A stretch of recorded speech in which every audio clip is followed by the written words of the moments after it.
Welcome to the Real Refined Podcast, where faith and the mind meet. I'm your host, Bri. And I'm your host, Tierra. Tap in. Hello, Real Refined fam. We are back with another one. Season 3 is going to be so great. I'm so excited. How you doing, T? I'm good. How are you? I'm doing good. I can't believe how fast like the year's going by. It's given like we're going to be in 2025 tomorrow. Basically. Because it went, but the summer was hot. Very. It got really hot this summer. And I remember going to one of my son's game and feeling like I was melting. We all got in the car and I was just like, I'm going home. I'm not a big outside activities girl during the summer. I don't see why people do it, but anything for my babies. Yeah, of course. But I was melting. Yeah. So if you were melting like I was melting, you're not alone. Get right with Jesus. Oh my God. Get right with Jesus. For real. I wouldn't make it. I wouldn't make At all. I wouldn't make it. But I'm glad you're doing great. That's really good. How's your coaching and all that going? You know, I got to ask. Wonderful. Yeah. It's amazing. Yeah. What about you? I think it's been great. Like the current sessions that I'm having right now is this 12-week program for time management. If you are sucking or trying to figure out your time management, I got you. But it's a 12-week program. It's been going, and we just started, and it's been great so far. Travel planning, great. It's just a matter of like this entrepreneurship life. It's different for me. Yeah. So I'm trying to navigate through that. But I think I'm finding like my footing. You will. Because you told me it's a faith walk. And I think one of our last episodes, and just in general. So I'm trying to maintain. Yeah. But yes, it's going great. Thank you for asking. Amazing. All right, y'all. Of course, y'all want to know what we're talking about today. But I got to check in. We're talking about self-worth, self-love, and all those things. You know, like valuing yourself, loving yourself, what that really looks like. Yeah. You know, I think a lot of us are in this place where we just kind of accept a bit of everything from everybody, from whether relationships, your workplace, and that dials back and goes back to how do you value yourself? How do you show up? Do you feel worthy of love? Do you feel worthy to take care of yourself? Do you give yourself permission to just take a break? Do you give yourself permission to just accept yourself for who you are? And a lot of that can also go back like to childhood. I always talk about like the root, right? Yeah. It's just my thing. But I think a lot of the time we're not thinking about how far back our lack of valuing ourselves goes. Like, where did it start? You know, so when you think of self-worth, what is something that comes to your mind? You know that this is like, I'm very passionate about self-worth. Man, I just think about how when we don't know what our self-worth, or we don't have self-worth, I just think about how much we settle, how many opportunities we miss out on because we don't believe that we're worthy of having more. And it just, even in my own life, like it just makes me sad to think about all of the opportunities, but thank God he's a redeemer, but all of the opportunities that I didn't even try. Yeah. All of the things that I settled for because I didn't believe that I could have more, do more, deserve better. So yeah, it just, when I think about not having self-worth, I just see settling all the way around. Yeah, that's really good. Living below. Yeah. Sandy bottom. Oh my gosh. I think for me, when I think about how we just, I know you said settle, so pretty much I'm saying the same thing. We just accept a lot. We kind of just, these are the cards that I was dealt, so this is just kind of what it is. I'm just going to deal with what I already have. And we accept the abuse. We accept mistreatment. We become people pleasers because we are not fully equipped with the tools to say like, oh man, I am worthy. You know, I am worthy of, you know, love. I am worthy of respect. I am worthy of time, whatever it is that we feel worthy of. I am worthy of success. Yeah. You know, but I think a lot of us are just kind of like trapped. And I kind of want to, I always ask, in coaching, you want to, and I know many clients don't like this, but I always ask why. And then, okay, well, why? And once you get to like that last why, and they're like, they don't have anything else, like that is where you are like, oh, okay, this is something we need to unpack because we don't know, like, why do we lack self-worth? Yeah. Where does that come from? And then you keep asking, well, why do you lack self-worth? Okay, why did you accept so-and-so? Why do you not feel like you're worthy of success? And then you keep unpacking, and that's how you get to, like, it's like the root analysis, the root cause analysis. And you keep getting to the root of what it is until you hit like that one block, and it's just like, this is why. Right there. This is exactly why I'm not valuing myself. This is why I've accepted so-and-so. So just from your perspective and your expertise and your coaching, why do you think we in general lack self-worth? Even outside of being a coach, just as somebody who did not have self-worth, I think that over time, and I talk about this a lot in my coaching program, and it's amazing to see when people finally have that aha moment and we start untangling it. Because even when you get to that why and you find that root, it's still complicated. It's a lot of stuff to still untangle there. I think that we probably have low self-worth because over the years, we receive this messaging from the outside world through sometimes, unfortunately, our parents, our caregivers, our peers, even just situations we find ourselves in where we just feel less than, comparing ourselves to somebody else. And I think many of us are not trained in spiritual warfare. Sometimes warfare is just having a very strong sense of self and self-identity and knowing like, okay, this is who I am. This is how I am. I accept that, right? Yeah. I think when those things are missing, that when we start receiving these messagings from just people, society, the way that the world is, this broken, wicked world system that we live in, you start to internalize messaging that, well, I need to look like this and I don't look like that. Matter of fact, I look the exact opposite of that, what the standard of beauty is, or what the standard of intelligence is, or, you know, I'm in this room full of people and I feel like the rest of them are smarter than me, not realizing I'm gifted in a particular area in a different kind of way. That's good. And I think over time, when those things go unchecked, you kind of look up and you're like, well, maybe I'm really not, you know, worthy of these kinds of opportunities. Or, you know, sometimes we could have gone through something that was just embarrassing. That part. And then the shame comes in, right? And we just internalize all of the messaging, I think, that we get around us. I remember, I talk about this in my coaching program all the time when I was younger. I grew up singing like all the time. I used to get selected, hey, go sing at this, put in talent shows, competitions, like all the things. And I remember when I was in elementary school, this little boy named Chris was like, you really can't even sing that good. And it was the first time that somebody ever said anything like that to me. But I just recognized now, I didn't realize it at the time. As time went on from that moment, I had less and less confidence. And I was thinking about, well, man, like, what if other people don't like the way that I sound? And, well, this person, their voice sounds like this.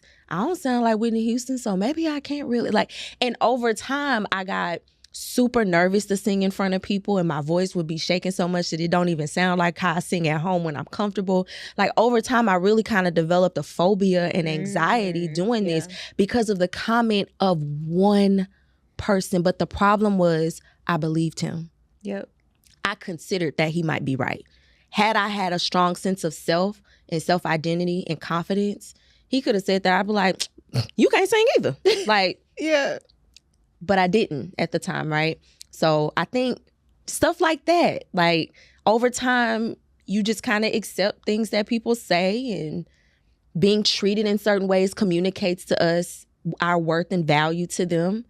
And over time, you just look up and you just like, dang, why am I always so hard on myself? Why am I, you know what I'm saying? Like, now I've settled for this life that I really don't even like. I hate this life, but I'm too fearful to step out and ask for more and do what it takes to have more. Yeah, we're definitely on the same page, because as you were speaking, I was thinking all it takes is that one comment, that one lie.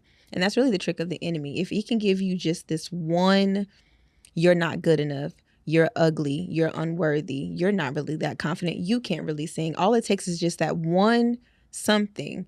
And when you, like you said, you believe it, because we get to choose when those thoughts come.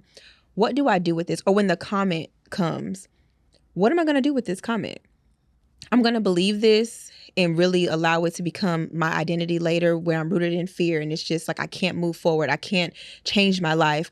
Or I'm going to challenge it. Like you said, have that self-worth, have that self-confidence. I'm going to already have that. So whenever someone says something like this, or when the enemy tries to give me a thought, I'm going to cast it down immediately, because that's not, God didn't say that about me. Yeah. I'm not ugly. I'm not unworthy. I'm not all the things that people may say that I am. So it really just takes that one lie.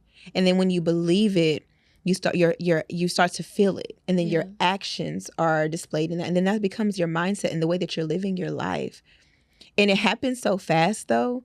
And sometimes slowly, but it happens over time, but you believe it so quickly that now you start going home and thinking about like, dang, maybe they're right. Yeah. Maybe I'm not as smart as, the next person. I never forget, I used to be in competition with this guy in my class, like try to always get the answers right. And it was like, and it always was me and him. Yeah. I raised my hand, I know the answer. And he would be like, I know the answer. We would always just be back and forth. I think it was just like 7th grade maybe. And it was one time that I did get the answer wrong. And I was like, dang, I'm not smarter than him. Man. I remember feeling like, well, shoot, maybe I'm not, because I get all the answers right. Maybe I'm not as smart. Maybe he is smarter than me. And then over time, I think, and when I think about it, it didn't become an identity. I knew that I wanted to go to school and do all these great things, but that I went home and I thought about that. Like that was my day when I got done with school. Like, man, that's all I could think about. And you know what's interesting too is like we can have all these amazing things happen in the day, and all it takes is just for one thing to happen and forget everything that just happened that was just amazing. Yeah. I'm going to focus on this. Yeah, I'm going to focus on the fact that, man, he got the answer and I didn't. Man. The enemy be playing though. Man, does he. And we be playing too, low-key. Yeah. That reminds me when I was in not NTC, when I was in WLC. Uh-huh. I think it was BLC and they changed it to WLC, yeah. something like that, in the military. It's a leadership program or training or whatever. And when I say I was killing it, me and some other guy was competing for the highest GPA. I was the platoon leader during this time. What else? I mean, I was killing it in everything. And I was going to be like the MC of our graduation ceremony. Out of all the people that tried out, like I was the top pick. And it was this one girl, like, baby, she was hating. I was killing her and I wasn't even doing nothing. Like, she could not stand, for whatever reason, she could not stand me. One of us was just like, girl, we the only two here. Like, why would you? Okay, whatever.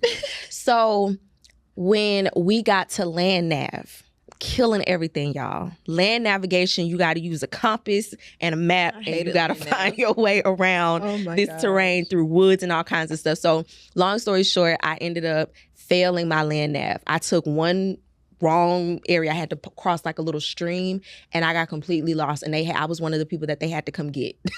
Like I was so frustrated. So once you fail one thing, you can no longer be in leadership position. You can no longer MC the ceremony. Now my GPA has, fallen, and I was in this neck to neck competition with one of my classmates. That was done. And I remember feeling so, and then the girl, now she was second in line to be the MC, and she was just gloating and glowing. It was just so weird, like how happy she was that I had failed. It was just People very be like that. It was very strange because, sis, go get help. But I remember, and I know that like her gloating and being so happy about it, I just felt this intense feeling of just failure. Yeah. Like, even though this whole time I was killing it, I was doing good at everything, like I was at the top of my class, it was like that one failure, I really took it to heart. And I'll never forget my instructor. He came to me because after that, and I didn't realize it, but I would just kind of stop showing up. Like I was there, but I wasn't really putting in the effort because it was just like, well, I failed. Now I'm not number one anymore. Yeah. And my instructor was like, you have to have resilience. Like, even though you failed, like, he was like, what happened to you? You stopped showing up strong. Like you were doing really good. You're still a leader. Like your classmates are still looking at you. and you just completely threw in the towel and just stopped. And I think that, at least in my life, like, that's kind of a pattern of, like, things are going well. Then when something's not going so well, it's like my confidence gets just completely deflated. And I define everything about what I bring to this by this failure. Like, if I was that good, this wouldn't have happened. Yep. But I think on one hand, like, God uses those failures to keep us humble, like, because sometimes we be getting a little out of pocket. I can get, sometimes you be feeling yourself a little bit too much. For real. It's limits to this thing, right? Yep. But then also to know that I don't have to be defined by this. But I think when we start to kind of internalize, and another thing, like, when we internalize this idea that I'm valuable because I can do this, or because I'm good at that, or because I look like this, or because I've accomplished that, that's where my failure in this area, now it says something about me as a person. That means that you were putting your identity in this. Yep. And you weren't supposed to be doing that no way. Yep. I'm a leader even if I failed over here. Because I can take that failure to learn from it and develop me into an even better leader, so that when someone else fails, I can have real empathy for what they're going through. Mm-hmm. But if I've never fallen, it's just like, why you down there? Why you ain't getting up? Like, why you failed in the first place? Like, because sometimes we can be so arrogant and, like, you know what I'm saying? Like, things are going well for me, so why they ain't going well for you too? Because you ain't never experienced any pushback. You ain't never fallen on your butt. So I think that what I'm still learning is those failures, like, stop internalizing. And I'm still working through that. Like, you might not be doing so great in this area, but that doesn't summarize your whole identity. Yeah. You don't have to internalize and personalize your performance and make it a part of your identity. That's a big thing, at least for me, with when I'm feeling low or just like, ugh, it's because something that I've done, it didn't go the way that I planned for it to go. And that's okay. Yeah. I can relate. I'm still learning, that what you said, like, my performance isn't my sole identity. Just because I'm not doing well in one area, that's not saying that overall, oh my goodness, Bri, your life is just terrible and you a sandbag. Like, what? So I'm learning, and I have learned to just continue really reevaluating, like, my core values. Because I feel like for me, whether it be my personal life, our platform, my businesses, if I don't know what I value at my core, how do I really show up? Like, how do I really show people how to treat me if I don't know what I value? Yeah. Like, for me, integrity is a big thing. Communication, honesty, respect. That's probably the second one. That's really the first. But whenever you're not thinking about, like, what is important to me? Like, when I'm in a relationship, when I'm in a friendship, when I'm in my business, if I'm in a partnership, what is important? Because if you think about companies, they have what their core values are. And if you don't maintain and keep up with those core values, you're terminated. You out of here. There is no more, oh, well, you couldn't maintain integrity, I got to terminate you. And I think that's kind of how we have to show up just with ourselves. Not saying we have to terminate just everybody or ourselves, but on the vein of, man, I really have to make sure I know what's important to me, so that if someone comes into my business, someone comes into my space, I can communicate this standard. We have to have standards. It's almost like we feel like having standards is a bad thing now. Yeah. Or your standards are set too high. No one can meet your standard. What are you not doing to meet this standard? But for us, people will continue to walk all over you. You're going to continue being a doormat. You're going to continue allowing to be overworked at work. Speaking to my corporate people, because I used to be there. You're going to continue to being overwhelmed because you have not identified what you value, what is important to you. So that's really the question that we have to begin to ask ourselves. What is important to me? Why do I allow disrespect? Why do I allow people to treat me any kind of way? Yeah. Why do I allow them to talk to me this way? Why am I still working and it's after 5? Because what is happening? I just had that conversation last week. I will never. Core values. core values, like what you really value. And I feel like when you identify that, then you can have a better sense of self-worth, self-respect, self-love, boundaries. Yeah. Because you know, on this hand, I know what's important to me. I know in my workplace, communication is key. Yeah. So if you're not communicating, I then have to communicate with you to tell you that, hey, so-and-so, I'm not feeling whatever, or you didn't do whatever, even in relationships. But I've had so many conversations about core values. It's like, it sticks with me, but it goes back to even like boundary setting. Yeah. If you do not know what you value, people are going to just do whatever. What are your thoughts on that? That's good. I talk about this a lot in my coaching program, and we talk about this a lot. Like, we do. I'm a big inventory girl. Every time. You got to take stock. Like, what is going on here, and am I pleased with it? Yep. Like, what are the results? What are the current happenings in my life right now? And am I pleased with the results? Is this something that I'm comfortable with? Can I live like this? This is not just with relationships, jobs, businesses, finance. This is, am I happy with the person that I am right now? The results that my day-to-day habits, actions, beliefs, attitudes are producing for me. Is this what I want? Yep. And if I don't want it, then I need to backtrack. There are obviously factors that I have no control over. I have no control over political climate. I have no control over anything to do with other people. It's a lot of things that I don't have control over. But I do have control over my attitudes. I have control over my beliefs. I have control over my routines, my habits, the people that I allow into my space. Yep. And so if I can put my focus on those things that I can control, that's something that builds confidence too. That taking inventory and saying, like, is this what I even want? And what do I want based on my values? Even something for me, even in my relationship with the Lord, like taking inventory of, do I believe God? I've been saying this for like the past 2-3 weeks. Like, I know I believe in God. That's like the lowest level of like, oh, I know that there's something that exists. But do I believe him? Do I have faith in, do I trust in what he says concerning me, concerning this thing in my life? Do I believe him? If I don't believe him, I have to do inventory. I have to do some changing. I have to figure something else out because this not working. But a lot of times we're living in cycles that we've created because we don't know what our values are. We don't know what we want, and we never stop. We go from one dysfunction to the next.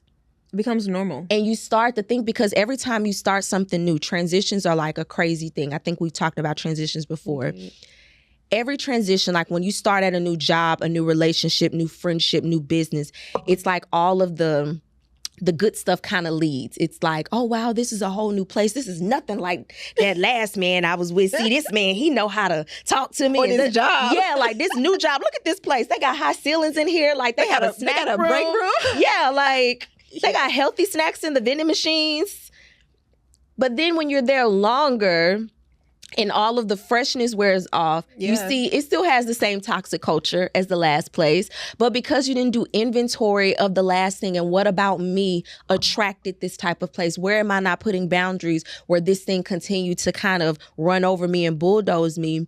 You go into a different situation with the same stuff. Yeah. And you keep staying in these cycles, and a lot of us don't ever, and I didn't do it. We never stop and take the time in between. It's like we're swimmers, and you know how like they come out of the water and they go right back in and right back. It's like, baby, take a break. Don't date for a while, okay? It's okay. Yeah. The men's ain't going nowhere. And the pool probably has pee in it anyway.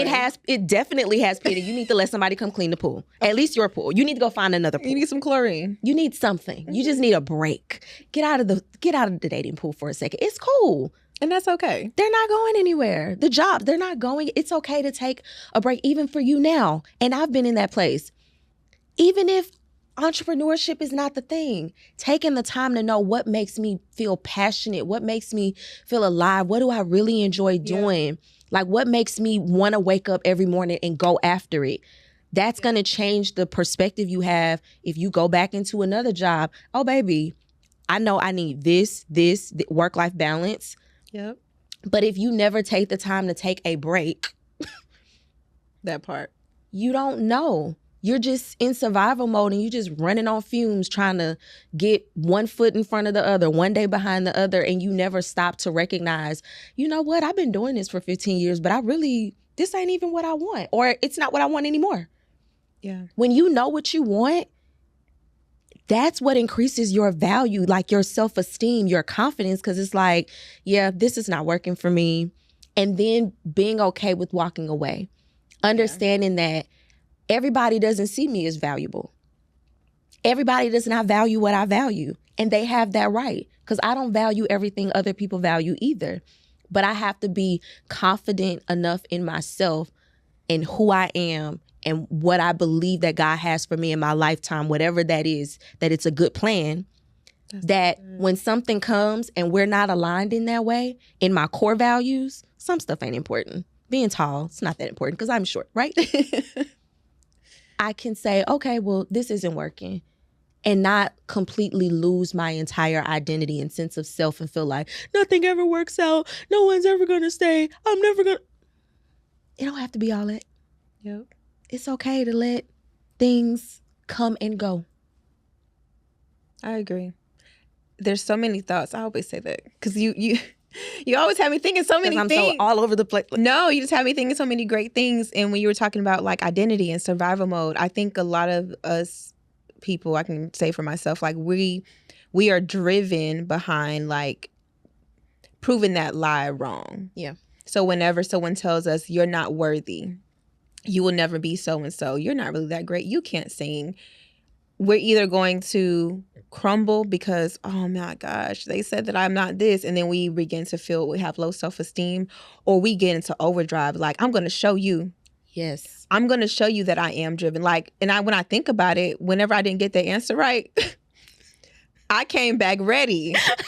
Well, Miss Study. Because I'm going to show you that I can get the answers. I'm not saying I'm smarter than you, but I'm very intelligent. And it was just always me and him going back and forth. Yeah. But that's the thing. A lot of the time when people are giving us the limiting beliefs and they're telling you these things and we're believing them, it's either I'm going to believe this and show you that I'm not that, or I'm going to believe this and I'm going to fall apart because, oh my gosh, am I that? I don't want to be that. Yeah. So a lot of us are like driven and we go into survival mode and we keep 15 years go by and we're like, dang, I didn't accomplish everything that I said I wanted to accomplish. I didn't do what God told me to do. I'm still doing the same and operating the same cycles. I break up with one person, I'm with somebody else, and it's the same thing. I have one friendship that is not working out, so I end that friendship. I get into a new friendship, and it's the same thing.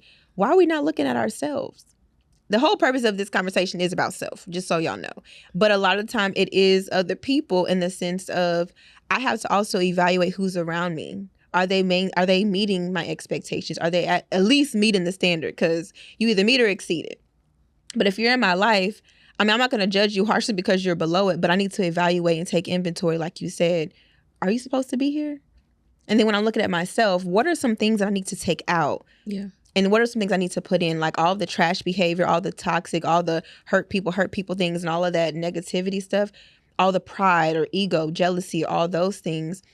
We have to begin to be okay with looking at ourselves, and not in such a harsh way of, dang, you always got something going on, or dang, you always operating in the same cycles, because we do that. Yeah. We're our own worst critic. We beat ourselves up. We're always telling ourselves that, you missed that word, so you're not this, or you're not that. We do that to ourselves, and now when other people are doing it too, it's just like fuel to the fire. Well, the other people said it in this. And that's where we lead to, like, even things like imposter syndrome. We begin to believe that people are going to see me as this fraud. I'm like, they're not going to know. They're going to know that I'm really not as intelligent. They're going to know that I'm really not that great. Yeah. You know what I'm saying? And that is actually the turn that I've made into my coaching. Like, a lot of our confidence is hidden behind the fact that, oh my gosh, people are going to know that I'm really not as great, or that I got here because I was just lucky, or, I'm really not as outspoken and I can't do those things that people say I'm doing.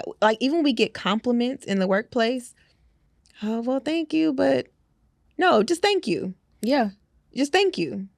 All the thank you, but we don't need the thank you, but. Yeah. We need the thank you. And then you have to believe that, man, I actually am worthy of my success. Yes, I'm going to experience failure. Yes, I may lose people along the way. Yes, it's going to get hard. Yes, there will be detours, but I am worthy of such.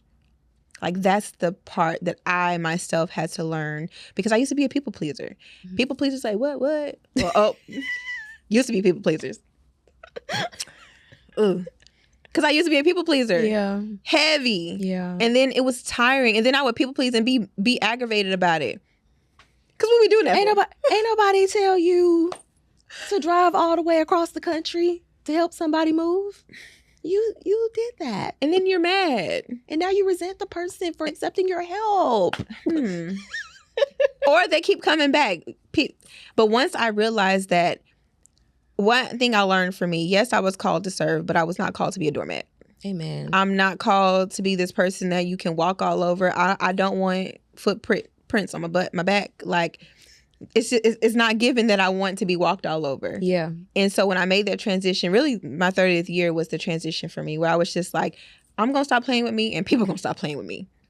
And I'm going to stop playing with God, because really, you've been having some trash behavior, Bri, and you need to get it together. Yeah. That transition, I don't know if it was for anybody else, but that transition in general, going into your 30s, you be like, yeah. Self said, what are you going to do differently? Because you're still doing the same thing. And if you don't stop, what's going to happen? You're going to be in a life you hate. And you're going to have no one to blame unhappy. But you. That part. That is my biggest conviction. God, when I'm standing before him, because I'm past the if I go to heaven, hell, because baby, it used to be a fine line. It's like, baby, it just depends on the day he take me, where I can go up or down. We don't know. I don't know. Now I'm good. We're good, right? Okay, you made I know it. I'm going to heaven. You made right? it. You made it. God, me and God is locked in for life. But there's still a believer's judgment. There's still this is the life I have for you. This is what I wrote for you. This is what I intended for you. This is what you chose. I'm not trying to get up there and find out, yeah, you were still going to have your struggles. You were going to have very low seasons. But these are the opportunities. These are the doors. These are the people. But I let you have your way, but come in. What?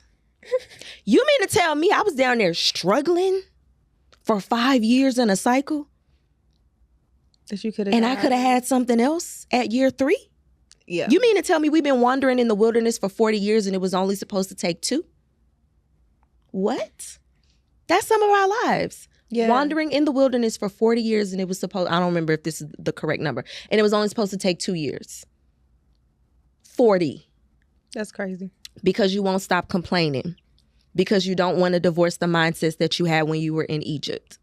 Because you want to keep blaming your upbringing, your parents, the people that you grew up around, the government, the systems. He's the King of Kings and Lord of Lords. That means that when he wants something done, this system doesn't trump his decision about you. Yep. It doesn't matter. So you mean to tell me I was in a place for 40 years that I could have only been for 2? I'm not going out like that. Turn me every way but loose. I'm going to get it right. It's about choices, in my opinion, though. Yeah. I feel like it just comes back to what we choose. And I always talk about like the replacement theory. When you want to complain, you better quickly think about something you're grateful for, because there is someone who doesn't have like the basic necessities. We get to walk, we speak, we get to see. Some of us have cars, some of us don't have cars. Like the basic things of, instead of me complaining and waking up like, man, I hate this job. Somebody... You in my business. Well, I wasn't saying it to you. I was in my business too. Like, there has to be, it's to me, it's about choices. Yeah. And I won't say for everybody. No, I'm gonna say this. Even choosing to value yourself is a choice. Yeah. I think that even going back to like, do I want to continue to allow myself to be a doormat? Or am I going to work to implement boundaries? And let's be honest, it took you a while to get, and when I say you, I mean like you and then us, like everybody. Yeah. It took us a while to get into this place of lacking, value and self-worth. We don't even know what our values were unless at a young, early stage you were taught those things by your parents. It took us a while to get here. It happened over time. Have grace with yourself, because it is going to take you some time to really love yourself, to wake up in the morning, look in the mirror and say, man, I am beautiful. Yeah. I am this. I'm these things that I'm not what people have said about me in the negative way. It's going to take you some time, and to really be patient with yourself, like while you're in this journey. It's not going to be pretty though. Yeah. You have to begin to actually believe that you're worthy. So that if someone ever comes and they are against your core values, or they tell you that you're nothing, that's not what God said about me. Period. I know who I am and whose I am. So whatever it is that you're saying sounds like an opinion. It's not fact. So when we get to that place, people can't play with you anymore. People can't play with your time. They can't just come in and treat you any kind of way. But I want to say, not to become arrogant, obviously. We don't want to ever be in a place of like high ego and pride and being arrogant. We want to continue to be humble, but respectfully, don't play with me. Right. Respectfully. Right. Running traffic. Right. Whoa, wait.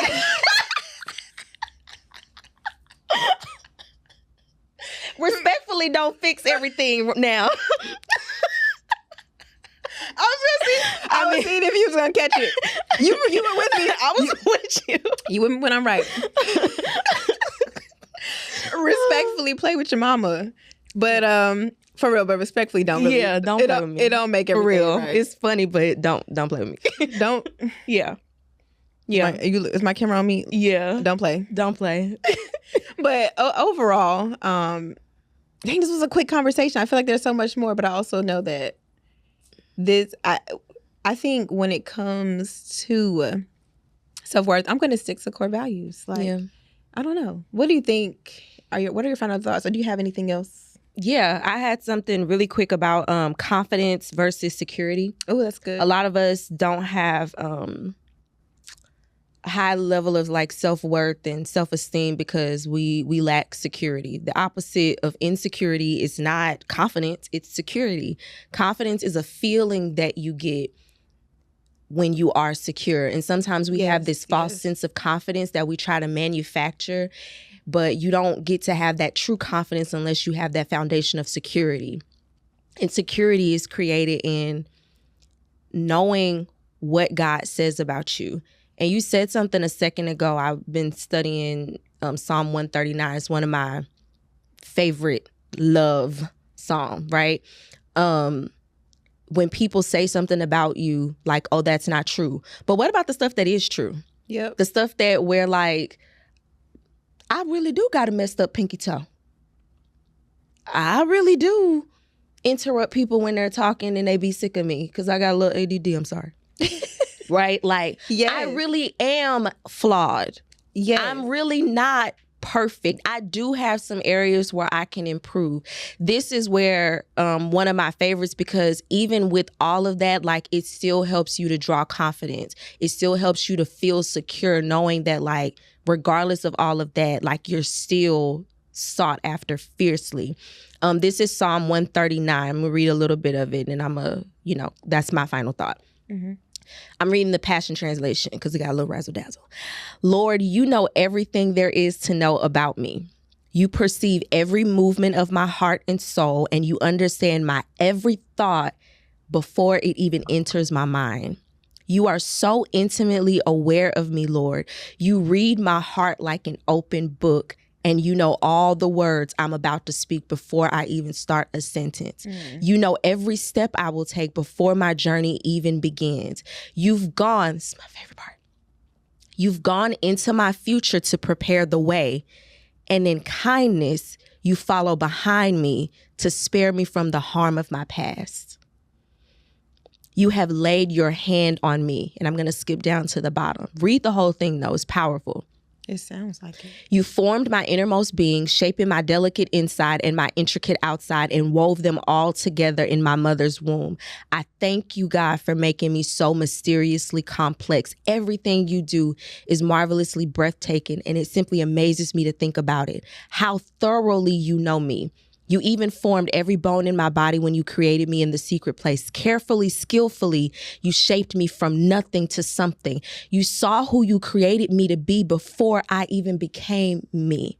Before I'd ever even seen the light of day, the number of days you planned for me were already recorded in your book. Every single moment you are thinking of me. How precious and wonderful to consider that you cherish me constantly in your every thought. Oh God, your desires towards me are more than the grains of sand on every shore. When I wake each morning, you're with me. Y'all, like,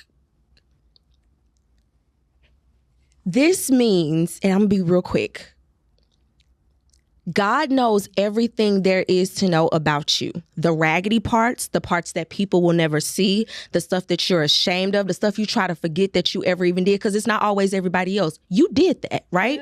Yep. He knows all of that. But when he looks at you, because nothing is hidden from him, he sees everything about you. But when he looks at you, he does not see that. He's not judging you and perceiving you based on that. But we judge ourselves based on that. And we form our identities around our failures. We do. Or we try to just frame, this is how people become arrogant, just frame our identities around our successes. Yeah. You're both of those things. Yeah. And it takes a just, righteous, wise God to look at all of it and still see something beautiful that he created. That's so good. Man. Let go before I start weeping. Don't cry. Don't make me cry. I'm over here like, okay, hold your breath, Bri. Just don't cry. I've been doing good season 3. You know? That really goes back to knowing who I am and whose I am. Yeah. Like, it really, I think once we know who we are in Christ and what God really says about us, oh my gosh. That's where the confidence. That's where it comes from. That's where it comes from. That's how we build our self-love. That's how we build even that trust in ourselves. You know what I'm saying? Like, all of those things really goes back to knowing who we are in Christ. I know for me, that's where I had to really understand, like, I have all these negative things, or had, because sometimes I still do it, but back then it was worse.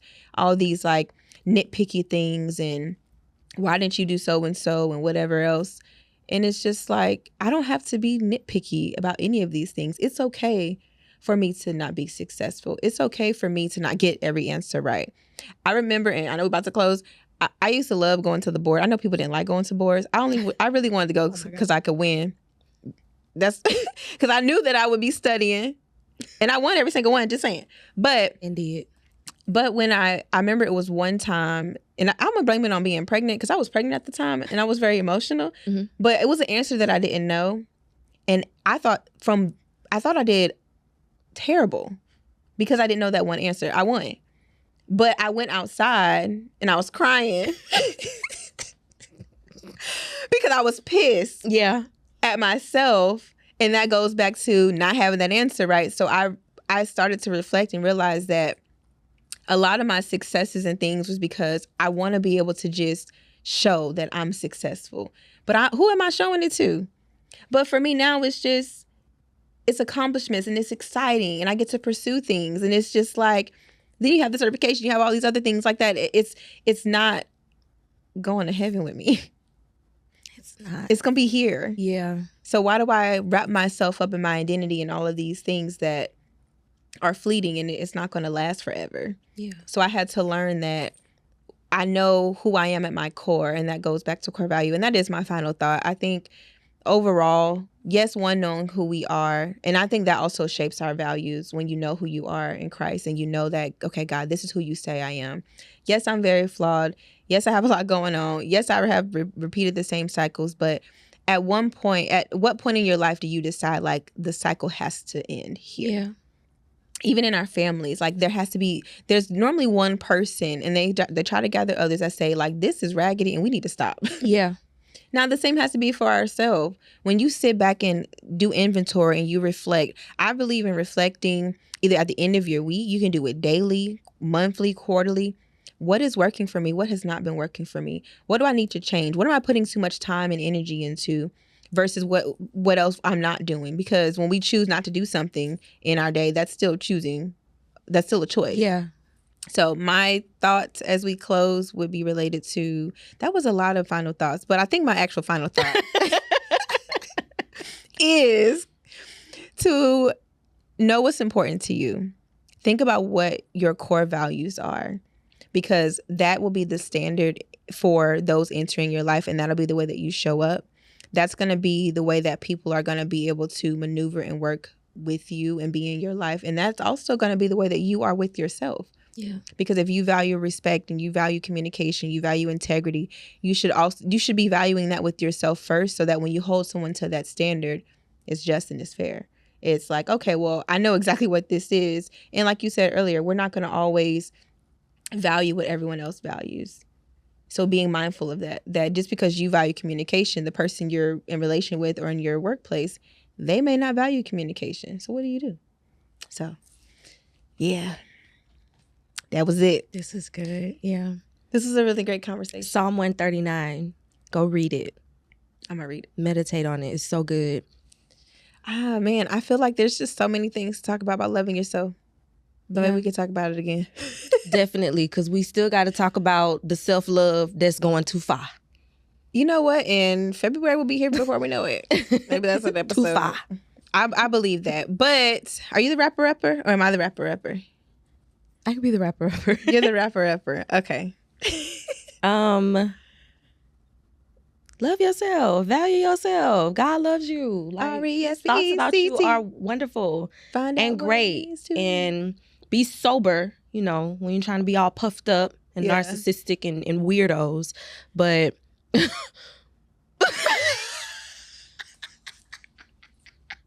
wow. Please don't be a weirdo.